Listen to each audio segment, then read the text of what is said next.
Are you ready to bring your real estate game to the next level? My name is James Prendamano. I'm the CEO and founder of Prereal. And over the past 25 years, I've closed over $1 billion in transactional real estate. Each week, I'm meeting with outstanding investors, high-performing individuals, and visionaries operating in the real estate space. These are the people that are actually out there in the real estate game right now getting it done. This podcast aims at bringing anyone's game to the next level. This is the Prereal Podcast. Welcome, everyone, to the Prereal Podcast. So everyone's talking about what's happening out in the economy right now. Inflation, interest rates. We thought it would be a great idea to have Clint Turner join us today. Clint's the owner of Away Land Company. He has built 2 7-figure businesses, and he's in the process of making them 2 8-figure businesses on the land side.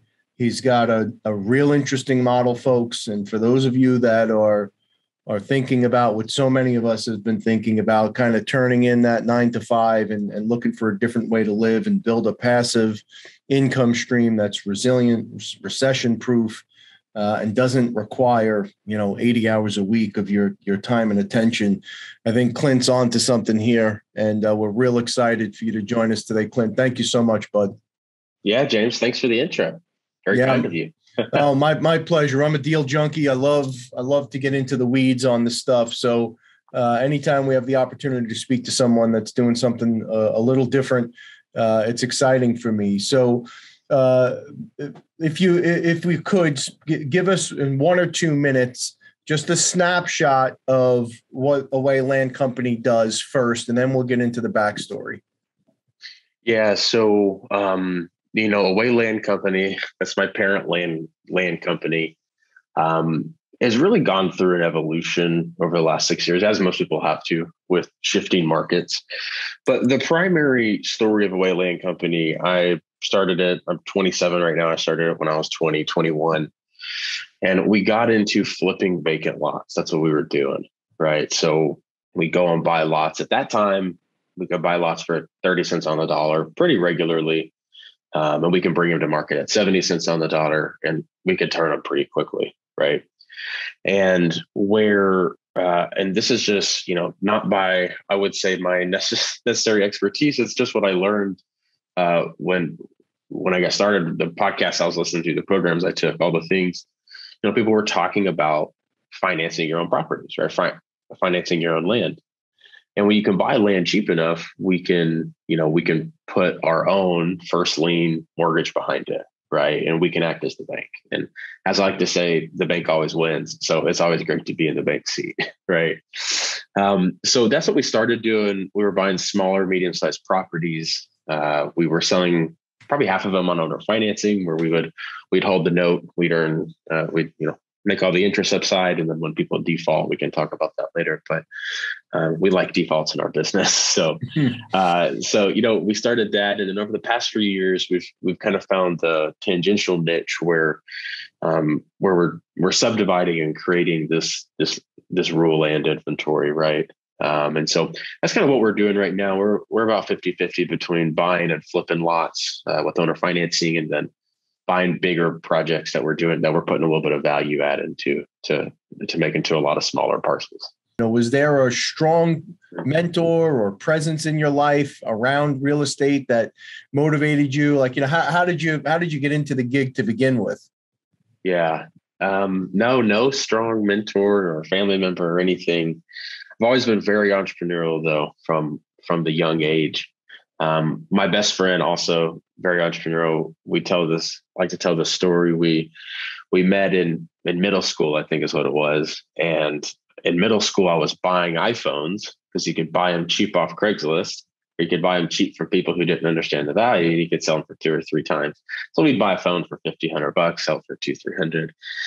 And my buddy was selling a phone, and I bought it for like $80. And at the time, they did promotions where it's like, $50 for a new phone. So nobody really understood that the phones were being financed, right? Whatever. Anyhow, so my buddy thinks he ripped me off that, I bought his phone, and we come back after the weekend. He's like, so what'd you do with that phone? Kind of jabbing at me.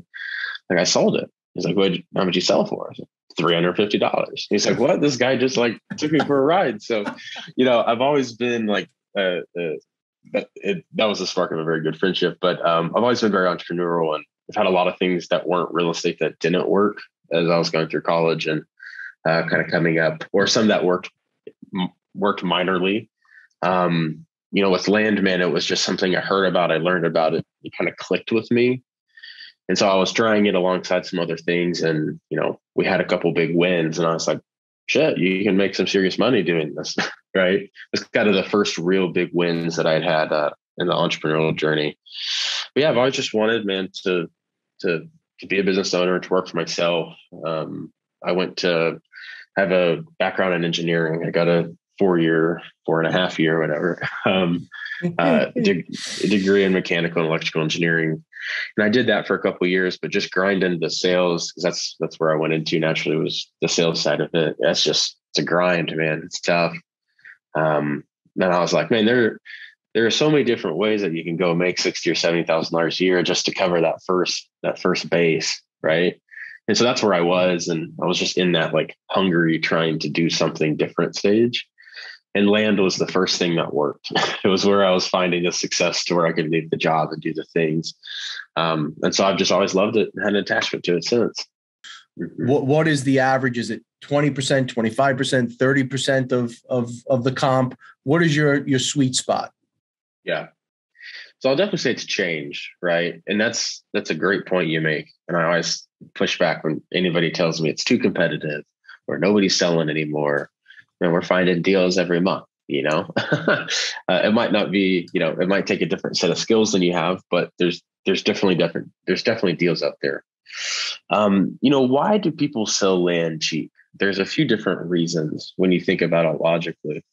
The first thing I'll say is 5 or 6 years ago, we really would buy, and it's really almost like a measuring stick.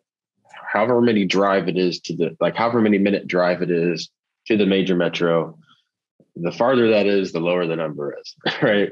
Both in price of the property and in what percent you can buy it at, if that makes sense, right? So property 2 hours from the city, I could, realistically buy for, let's say, 30 cents or 40 cents on the dollar. Whereas a property 30 minutes outside of Dallas, where I live right now, I wouldn't expect to buy most of my deals for any less than 70 cents on the dollar or 60 cents or 50, somewhere in there. So that's the first thing I say is the quality of the land really drives what discount you're going to buy it at. Right. First off, if you've ever flown in an airplane, which actually a surprising amount of people haven't, but that's a different conversation. If you've ever flown in an airplane, there's just vast amounts of land that you look out over. When you drive in a car a long distance, you see vast amounts of land. Every piece of land you've ever looked at is owned by someone, right? It could be the state. The state owns it. I don't know the exact percentage, but roughly a third. But the other 2/3 are owned by like Joe down the street or like somebody. Right. And there is just so many, I don't know the exact number. I've known it in the past. I think there's 20 or 30 or 40 million or something like that vacant land parcels in the United States that are already platted, right? Not the fact that you can create more, but there's so much inventory, right? And people don't have, like when you're trying to buy an apartment complex or you're trying to buy someone's house at a discount, there's a legitimate argument to be made where somebody says, well, I don't want to sell you my house at 70 cents on the dollar, right? I live here. Like I'm attached to the house. A lot of that land that you see was Uncle Joe's, and then Uncle Joe died, and then it went down to this person, and they've used it, or they've never seen it, they've never been to it. They just know it exists, right? They don't have the same level of emotional attachment to the piece of land as maybe somebody does to a house or a storage facility or apartment complex, something like that, right? There's very little attachment a lot of the times to the piece of land from the person we buy. There's plenty of people that are very attached to their land and tell us to go pound sand. Mm-hmm. But there's some that don't, right? That they don't know much about the property. So, I will say there's a lot of reading out there if you get into land investing that says you can buy land at 20 or 30 cents on the dollar. I don't think that's necessarily true anymore. That maybe 10 years ago, I would say maybe we're at a level of like, you can buy land at 40 cents on the dollar if it's farther out, and you're probably going to be eking up towards 60, 70, 80% as the quality of the property goes up. But, if you can buy $1 million property at 70 cents on the dollar, there's a lot of money to be made there. Right. So there's a lot of different ways to skin that cat, but there are plenty of people out there that own property that they've never been to, aren't attached to, and will definitely send. You just got to get in touch with them. The VAs today are clearing title. They're doing proper diligence. They're handling marketing. I mean, there's a mess of responsibilities that you don't have to handle yourself anymore, or have an office with a team of 10 in person handling that work. Has that been your experience? Oh yeah. We've done 600 and something deals in the last 6 years. And this has changed a bit because I've started doing a lot bigger deals lately, but for, let's call it 580 of those deals, I never even saw, I never touched, I never stepped on, right? It was just shuffling paper was the true mechanic at the end of the day. The way I like to tell people is that just about everything in real estate or in land, really almost any real estate asset class, it's commoditized about 95% of the way. The only 5% that's not a commodity or has a pretty standard price around it is exactly what you said, is being a deal junkie, or like being a deal maker is what I say on my side. That's the only thing. Like VAs run $10 to $40 an hour, right? Attorneys run $200 to $600 an hour. Title companies cost just about the same, right? Depending on where you go. Like everything is done for you, more or less. There's learning, there's specifics, but where you really make the money is you're the deal maker, right? That's the only thing that you can't go and just pay somebody and they give you a deal, right? It's the skill. And so, that's really what it is at the end of the day. Is everything else, VAs, from first phone call, first lead, first time a person reaches out to close, can pretty much be done 95% without you. The 5% where you want to play is being the deal maker, right? Closing deals, doing whatever you got to do to get a deal closed. I've done many deals lately on the bed of my truck because I went out and this guy he won't sign the contract on DocuSign. It's like, okay, well, I'll fucking drive out and meet you. Sorry, because of this, right? I'll meet you at the property, and we shake hands and drive around in the truck, and all of a sudden we're on the bed of the truck signing the document, right? Yep. That's the 5% that you want to play in and what you want to do. Everything else can be done by other people. So yeah, we have a pretty lean team. I've been up to 20. I've been alone, obviously, at the beginning. We operate with like 5 or 6 people right now. And that's about all I do, is just play in that final phase of, all right, numbers look good. Like, let's make this deal happen somehow, right? Let's get that contract signed. So everything other than that can be done by someone else. So are you focused now more on finding buyers for your product per se only, or are you also offering consulting and coaching to teach people how to do what you do? Yeah. Well, we do both. I've done a lot of consulting over the last 4 or 5 years. I don't do as much anymore. We kind of have a mastermind group for experienced investors, and that's pretty much our main consulting side product right now. But the majority of what we do is, we find the deal and then we bring it to the market often, right? And the market is normally hungry enough to take it. We have some repeat buyers, but most of the time we're taking the deals down, bringing them, listing them, getting them cleaned up a bit. And so that's what we're doing. And we're looking for flips, and we're looking for projects that we can do subdivisions on. Okay. Now, when you're executing the plan, right, where are you looking in 1 market, 2 markets, 20 markets at a time? What does that scope look like? Yeah, I think it depends on, this is kind of a tough one to answer, because 6 years later, what I would tell you from day one is I would just go after the big deals, right? The whales, because you do 1 or 2 of those a year and you make more money than you do on the smaller ones. But also it's very intimidating for someone who's never done a real estate deal to go out and put together a multiple $1 million deal off the bat, right? So I'm also a proponent of people getting started doing smaller properties. And so I think which route you're going changes that answer a little bit. Because if you're doing a more rural approach where you're going for cheaper properties, you're going to have a higher hit rate. I like to explain it like we get this dopamine hit when you get a lead and you get a deal, right? Yeah, man. So sometimes doing 5 or 10 small deals to get going, just get your engines going, right? And then it really gets you motivated. So that's what I think you find when you go, call it 2, 3, 4 hours away from a major city. You're going to find a lot of desert, just tree, forest land, completely undeveloped. But people love to buy it because they want land and they can't afford the stuff near the city. So they just buy farther away because it's cheaper. So you can go mail out there. And if you're going to do that, you probably want to choose a handful of areas, probably 5 or 10, right? Just to have the volume of touches, right? Of letters or phone calls or whatever it is. As you get closer to the city and you maybe start playing a little more on the value add side, I think it serves you very well to get really ingrained in a few markets, right? Because there's more rules and you need contractors or you need attorneys or you need whatever the hell it is, right? It makes things go faster for those larger deals. So it kind of depends where you're going, right? I work in about 5 submarkets of Dallas and Austin here in Texas for our bigger deals. And then we do a lot of smaller deals in West Texas, Southern Colorado, all over Arizona. But for the bigger deals we do, like it's closer to home and it's in markets I know well. So are you, when you're selling on terms, are you actually conveying a deed at the closing, or are you doing like a contract for deed? And at the end of the arrangement, that's when the deed is transferred? Definitely depends on the state. It depends on the state.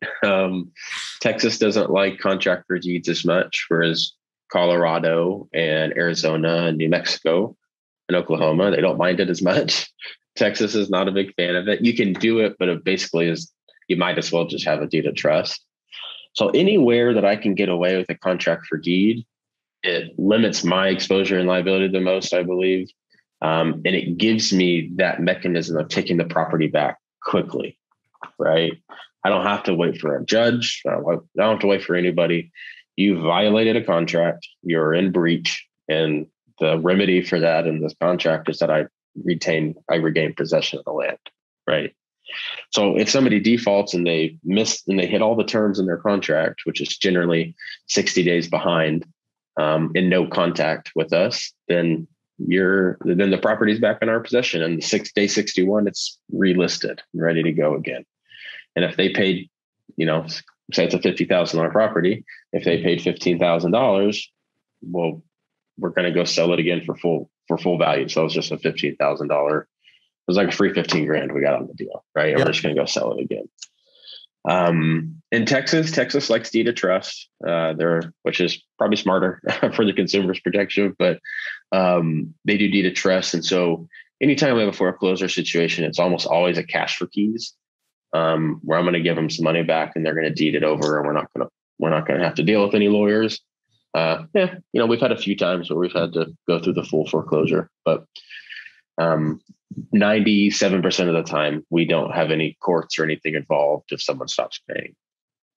Could you spend another minute on the deed of trust? So what essentially, what are the rules around that? How does that work?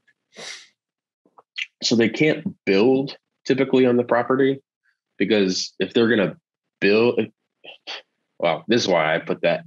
I don't want somebody like making permanent changes to the property that they don't own. So I don't want them to go dig a 40-foot pit, right? And then they default on the property and I get it back with a 40-foot pit. And second is, if you can afford to build, you can afford to pay off the land loan or wrap it up and do a construction loan, right? So they can't build. They can use the property, whatever it says, whatever the local county rules are recreationally. So if they want to take the RV out there or camp on it or whatever, they can hunt on it. They can do all that good stuff. And then I'm trying to think what else is in there. It's pretty standard. It's just a pretty simple deed of trust. And so the two things we file a deed of trust that references a promissory note, and then we don't file the promissory note. We keep the promissory note on the side.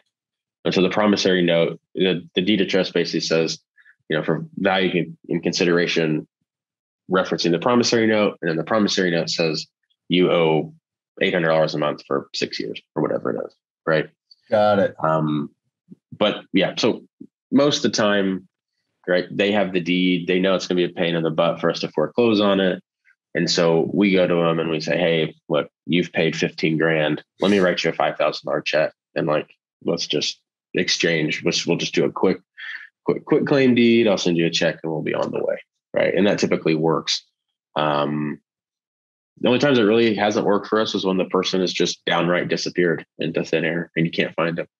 It's like, well, you just got to go take it and foreclose on it and they don't show up. So, but most of the time, yeah, very easy to get the land back and resell it when somebody doesn't pay. Are you getting into the entitlements? Are you replatting? How far are you taking it, if at all, on those larger tracts that you're targeting now? Yeah. So, as I told you before the show started, I don't like red tape. I don't like people being in my way of getting to the finish of a project. And a lot of states have a statutory regulation or a statutory exemption, rather, that says if you're cutting a property, to say you're taking a 100-acre property, they say as long as the lots are bigger than X, and you're outside of a city jurisdiction, you don't have to replat. You're already approved. So the state will basically approve it for you on a level. And as long as you're outside of the city limits, right? So as long as I'm outside of the city of Dallas and I'm just in the county of Terrell, right? Then I'm good. I already know a base level of what the regulations are going to have to be. Some states have this, some states don't. Texas is 10 acres, in some cases 5 acres, but most of the time 10. So I can reach out to the owner of a 100-acre tract, and I can already know pretty darn good and well that I'll get 9 tracts out of it, give or take 9 to 10, because the state says I can do that, rather than having to go and get the property under contract and then talk to the city council and make sure that they're okay with that, or we have to zone it or any of that nonsense. So that's my favorite kind of project, is to go find a larger tract.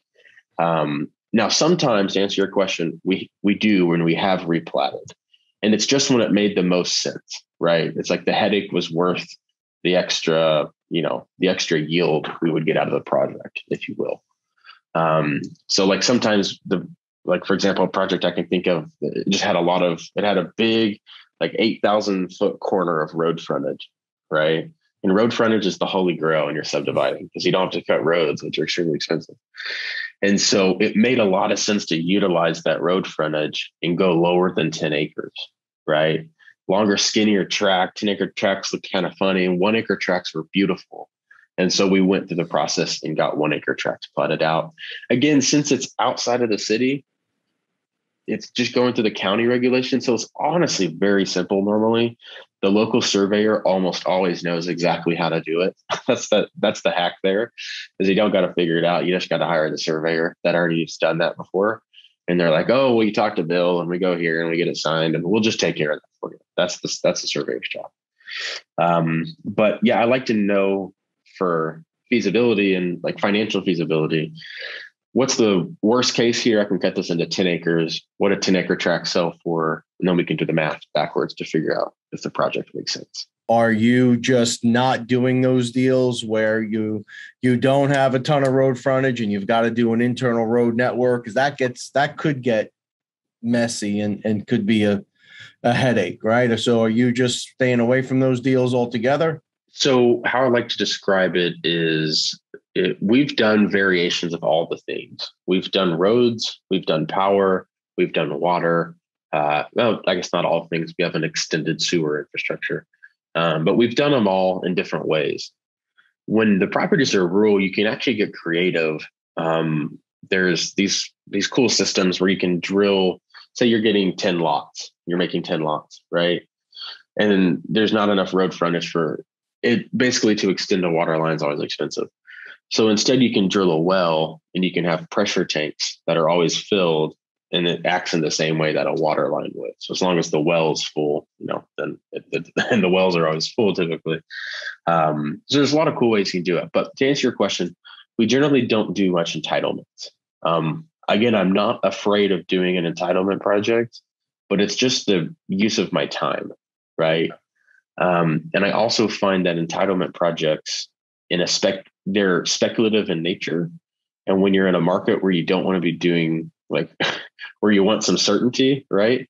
Like an entitlement project is often, it's very speculative because you often have to put up hundreds of thousands of dollars before you're ever backed by any sort of asset to know if you can do your project, right? And so unless I'm getting into I have one property that I'm just holding right now. I don't know what I'll do with it.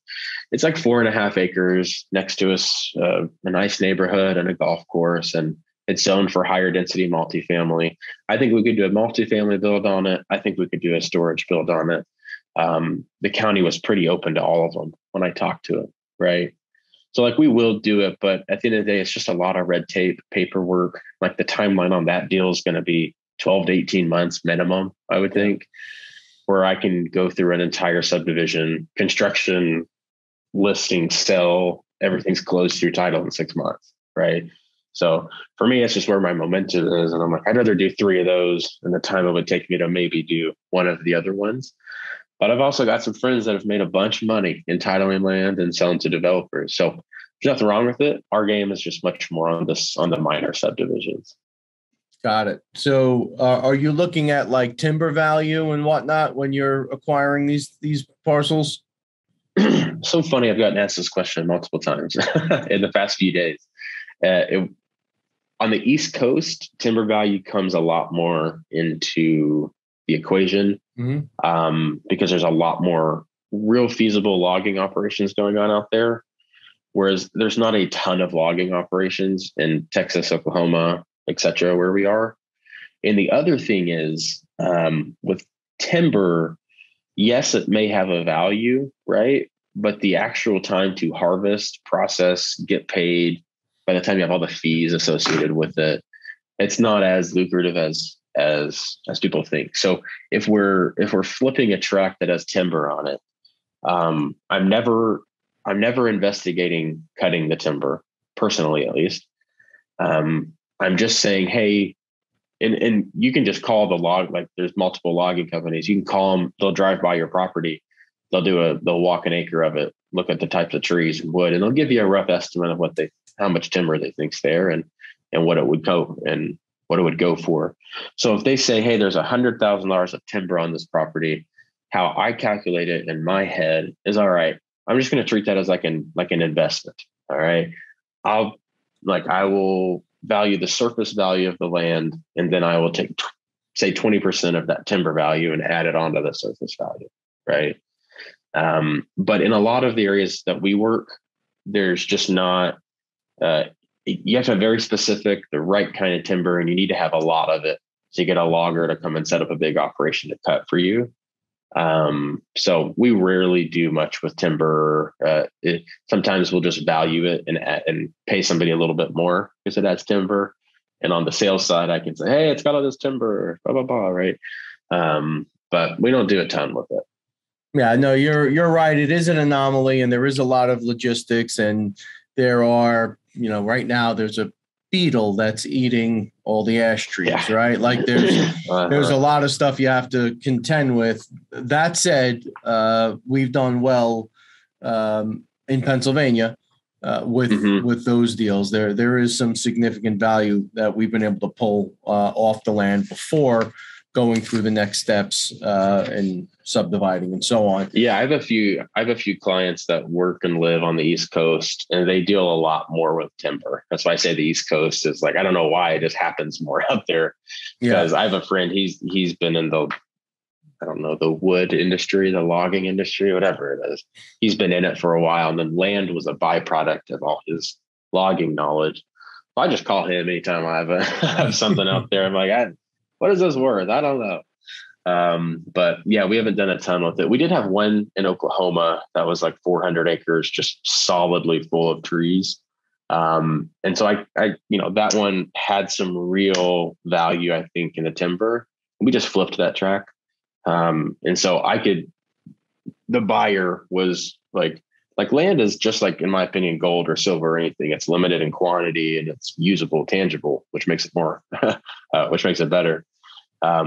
That's kind of the same thing with the timber. It's like you're buying the land and you're buying the timber, right? So when I come in and say, hey, you're buying because I bought it from somebody who didn't really care about the timber that much, right? I can say, hey, this tract has $100,000 of timber on it, right? And we're selling the whole tract for $150,000. So you're making a really great investment, right? Because you still have the land, timber grows back, yada, yada. So we've done it a few times, but it just doesn't come into play a lot out here normally. You've spent what appears to be a lot of time, money, and energy focusing on a positive experience for the end buyer that is buying the property for you. Could you spend a minute or two talking about that? Well, yeah, when you're looking for land, traditionally, you hire a realtor, you get in the truck and you drive out and look at a property. And maybe you like it, maybe you don't. Maybe you want to negotiate on it. And then you don't get that deal and you move on to the next one and the next one. It's just a long process. And there's fees. Realtors are going to take fees, which are going to naturally drive up the price of land. When somebody calls our team, like we could, in most cases, like just close a deal over the phone very simply in a matter of days. Right. And we're very flexible too. Like, I might sound like a deviant, like from some of the things we've talked about, saying I love defaults. But on the other end, during COVID, I worked with probably over 100 individual loan holders to adjust their loan so that they could pay and they were comfortable for that time period. Right. I will do, and I tell my team, I want to do everything we possibly can to keep somebody paying and keep somebody in the property. Right. They get behind on payments. We'll give them a few strikes, right? Hey, we'll just add that onto the back end if you can continue paying. I think we're very we give a lot of grace in what we do, right? Whereas a bank would just slap on the late fees and push it into foreclosure and never it would just be a nightmare. With us, it's like you just call us and it's the same few people you're always talking to, right? And we don't have any real incentives for our salespeople to sell the properties, which I know sounds crazy, but land sells itself. You don't need heavy sales pressure. It's like the land will just sell. We just need a really nice, friendly person to help them through that, understand some of the specifics around what do people care about? Power, water, sewer, like those are the three main things, right? And then some areas can have their own little logistics. But yeah, man, we've sold, I would say 90% of our properties just internal, right? Whether it was me selling it or it was our team now selling it. People just like to work with us, and about 20% of our buyers buy again, right? Wow. So that says a lot, right? Is that they bought 10 acres here and now they want another 10 acres or they want 40 acres. And we also do this weird thing that not a lot of people I've heard do, but we will allow people to it's almost a used car dealership kind of play. But if you bought 40 acres here, right, and we have a listing for 80 acres over here or 10 acres over here or whatever, as long as it's more than what you've paid, you can more or less trade in your property to go to buy a different property. Wow. And so we'll do that for people for no fee, basically. We'll make money because often the property is appreciated and we'll get it back we'll sell it for more than what we sold it for the first time. And they often take a discount and they pay more for the next property. So kind of exactly what you'd expect when you take your car to a dealership and they say, well, we'll give you $6,800 for it, right? Same thing we do is we'll more or less just handle all the paperwork, do all the deeds, and allow people to transfer. That's something people like when they buy. We're just easy to work with, right? We'll take a credit card for up to a certain amount of money, right? We're very easy. So we've had a lot of people that have bought and then bought again and have just been in the ecosystem for a while. And we have a massive buyers list too. That's it definitely stands out. As again, I've interviewed a number of folks and I've dealt with a lot of folks in the industry, and your customer journey, your testimonials, it definitely stood out. So I just wanted to touch on it. And look, at the end of the day, our customers are our customers, right? It's the lifeblood of what we do. And sometimes folks forget that without our customers, doesn't matter how good we are at what we do. You need folks. Yeah, on man. the other end. I've been in places, and I don't want to I don't want to, talk bad about it, but I've heard people who are in, they're in the rental game or they're in the apartment game or whatever, and they talk negatively about the renters or the people who are paying the fucking rent, you know? And I'm like, obviously there's quirks and stories, but like they're the ones that have created your wealth for you, And on our side, like if I'm selling a property on a mortgage and I'm holding that mortgage, I want to make sure that everyone's happy, Yeah. Because at the end of the day, if they wanted to they could figure out Clint and find his phone number and make my life, a pain in the ass if they wanted to. No doubt. So, we want to keep people happy and paying. That's a pretty common trade in business, I think. As we wrap up here, what are your thoughts on, economy as it relates to the land business? Is it a time to pump the brakes? Is it a time to double down? Is it a time to remain consistent? What does your crystal ball tell you? Who's the guy? Is it Buffett or somebody says, when everybody's fearful, get greedy or whatever it is, right? Yep. I think that there's going to be a bit of a shift. My personal, as it relates to land, I'll leave the rest of the economy to somebody who knows more about that. As it relates to land, where I think we'll see less buyers are in luxury products. So I think we'll see less buyers. And I just closed today, and I got the email about an hour before this that the deal funded. I'm just so thankful.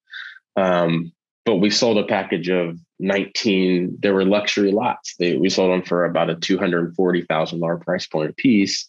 The developer will probably sell them for $300 to $350. But I don't want to be in luxury right now. That's not where I think there will still be luxury sales, but where we've made a lot of money and where the biggest buyer pool is right now, I think is a $50,000 to $150,000 properties.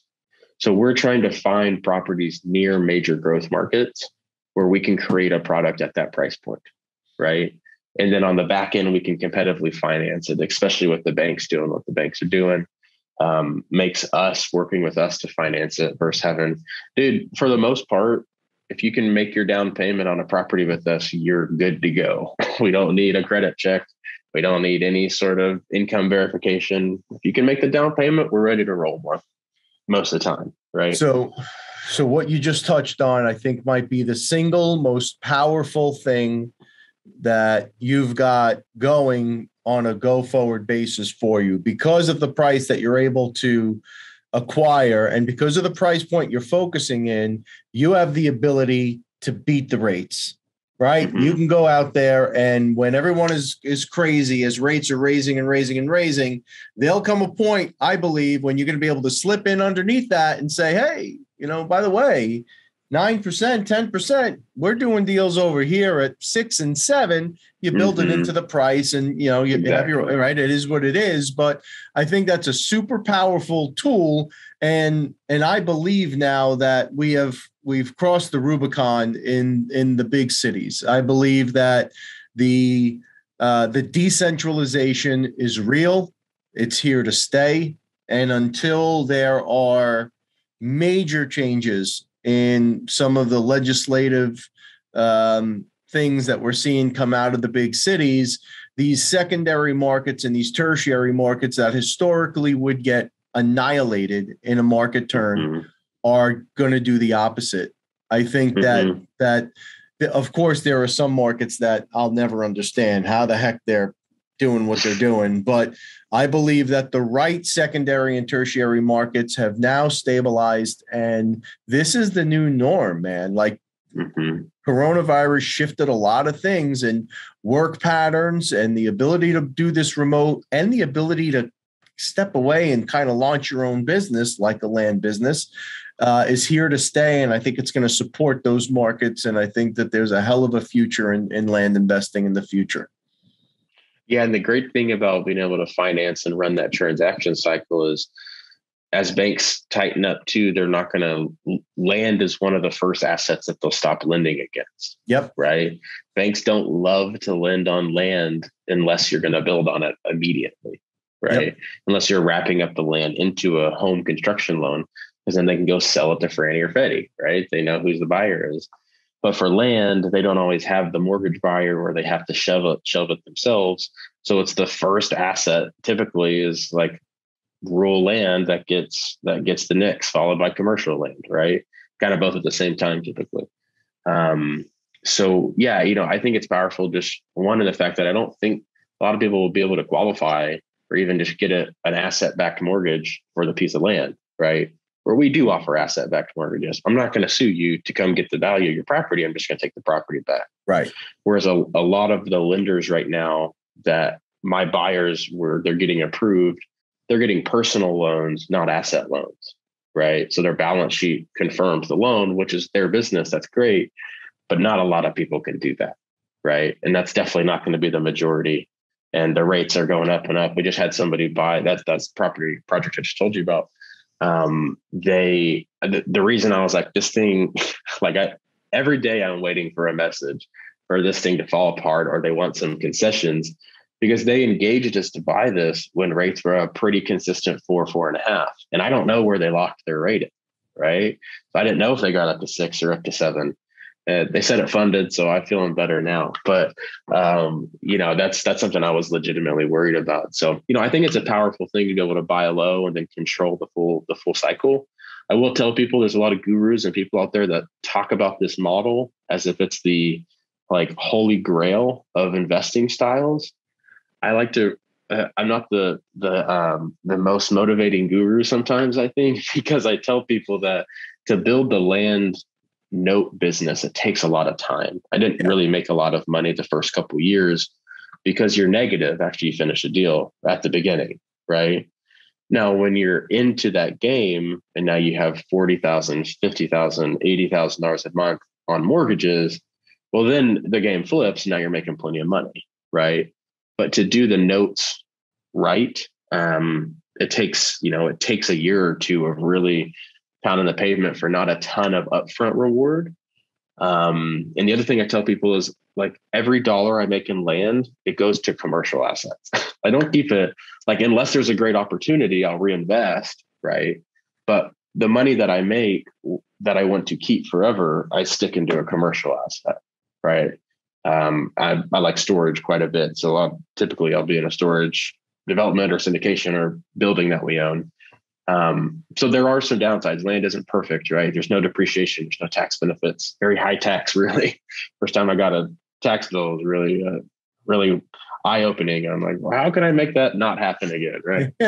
But yeah, that's what we do. And it's not the holy grail, but it's where I found my momentum. And I still think it's got a 5-10 year run until it's in the house wholesaling kind of.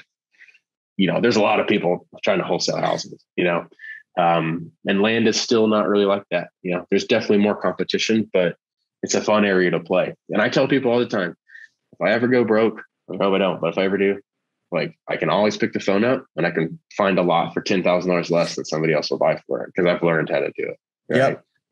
And so it's an invaluable skill. And when you're at the real estate meetup party, whatever, people always want to talk to the land guy. It's funny. there's 97% of people aren't the land guy there. And there's, oh, you do land. Let's talk. Right. So it's a fun skill set to have and I definitely recommend it.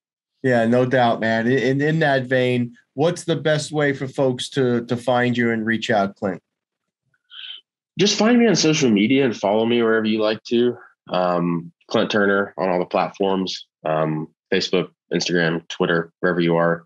We also have a YouTube channel. We put out 1 to 2 videos a month. Sometimes I don't, but we try our best. We have a podcast. It's called the Happy Land Pod. We talk a lot more about the mindset behind investing, a little less about skills and tactics. Because I think when you're winning up here, you often have the fortitude to win out, in the market. So those are short episodes. They're about 3 to 7 minutes. So very easy to digest, listen in the morning, whatever. That's how I would say, find me. And then, if you're anywhere that you want to learn land from new to like experienced investor, just feel free to reach out to us again on social media. There's plenty of ways we can help you get the basics of land, and it doesn't have to cost you an arm and a leg, right? But if you are an experienced investor, it might be a little more expensive. But anyhow, but just love to connect with anybody over social media. That's perfect. Well, as always, folks, the links to find Clint are below. Clint Turner, Away Land Company. Folks, let's get out there and start investing. There's never a better time than now to get things going. Clint, thank you so much for the time today. Thanks, James. Appreciate you having me on. It was an absolute pleasure. Everyone out there, please stay safe.